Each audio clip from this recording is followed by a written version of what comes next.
तो आसमान में बड़े टकराव की आहट सुनाई दे रही है। दुनिया के दो सुपर पावर बार बार आसमान में एक दूसरे को चुनौती दे रहे हैं, बार बार एक दूसरे से टकरा रहे हैं। क्या यह टकराव किसी बड़े महायुद्ध का सिग्नल है?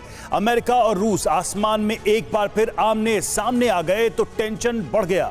उधर नेटो सेनाएं भी यूक्रेन की ताकत बनकर जंग के मैदान में उतरने की तैयारी कर रही है। ये सब कुछ ऐसे समय में हो रहा है जब रूस और नेटो के बीच तनाव चरम पर पहुंच गया है। तो क्या यूरोप में एटमी सन्नाटा छाने वाला है? क्या सुपर पावर आसमानी धमाका करने वाला है?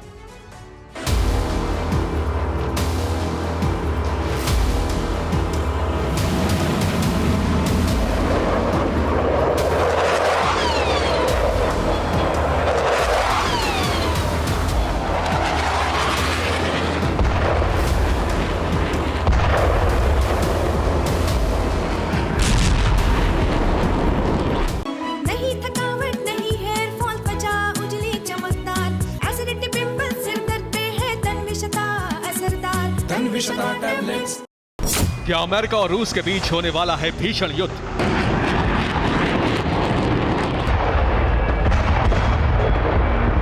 आसमान में दो सुपर पावर की क्यों हो रही है बार बार टक्कर?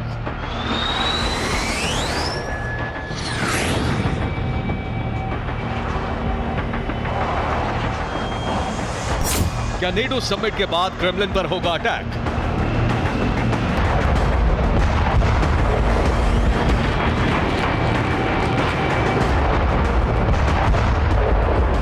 तनाव बढ़ रहा है, टकराव दिख रहा है, दो सुपर पावर एक दूसरे की ताकत को तौल रहे हैं।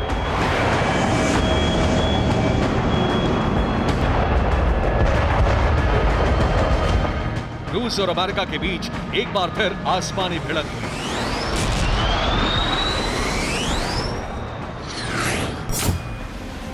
अमेरिकी एयरफोर्स ने यह वीडियो जारी किया है।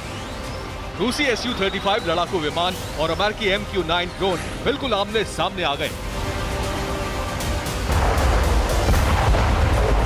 अमेरिकी एयरफोर्स ने आरोप लगाया कि रूसी लड़ाकू विमान Su-35 ने सीरिया में उसके मिलिट्री ड्रोन MQ-9 को अनप्रोफेशनल तरीके से रोका।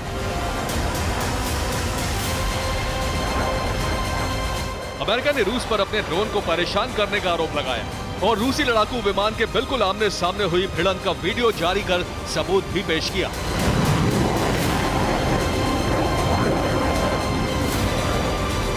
अमेरिकी वायुसेना ने कहा कि रूसी लड़ाकू विमानों ने बुधवार को सीरिया के आसमान में अमेरिकी ड्रोन विमानों के करीब खतरनाक तरीके से उड़ान भरी। अमेरिका ने कहा कि उसके MQ-9 रीपर ड्रोन को रूसी लड़ाकू विमान से बचने के लिए युद्धाभ्यास पर मजबूर होना पड़ा।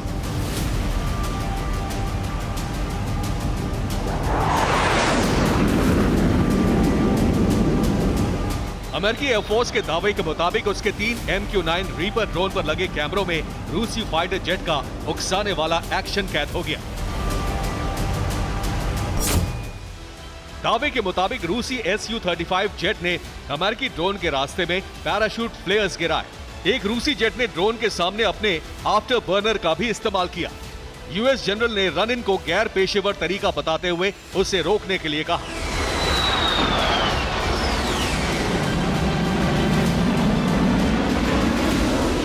अमेरिकी वायुसेना ने सीरिया के आसमान में हुई इस हवाई भिड़ंत का जो वीडियो जारी किया है वो 5 जुलाई का है। लेकिन रूस और अमेरिका के बीच आसमान में ये कोई पहली टक्कर नहीं है। दोनों देशों के बीच हाल के दिनों में आसमान में टकराव के हालात बनते रहे हैं। 23 मई को भी अमेरिकी एयरफोर्स के बॉम्बर्स की रूसी जेट विमानों के साथ आसमान में भिड़ंत हुई थी। बाल्टिक के आसमान में रूसी जेट और अमेरिकी बॉम्बर बिल्कुल आमने सामने आ गए थे।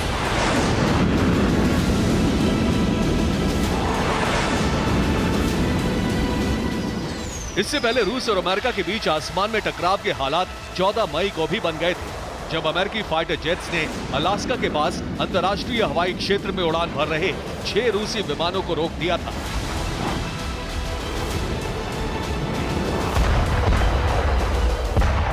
मार्च में भी अमेरिका और रूस के बीच आसमानी भिड़ंत हुई थी। काला सागर के आसमान में एक रूसी जेट और अमेरिकी ड्रोन आमने सामने आ गए थे। दोनों देशों के बीच तनाव दिनों दिन बढ़ता जा रहा है। बुधवार को ही रूस के एटमी बॉम्बर अलास्का पहुंचे थे। इसके बाद गुरुवार को पुतिन के एटमी बॉम्बर आर्कटिक में गश्त के लिए पहुंचे।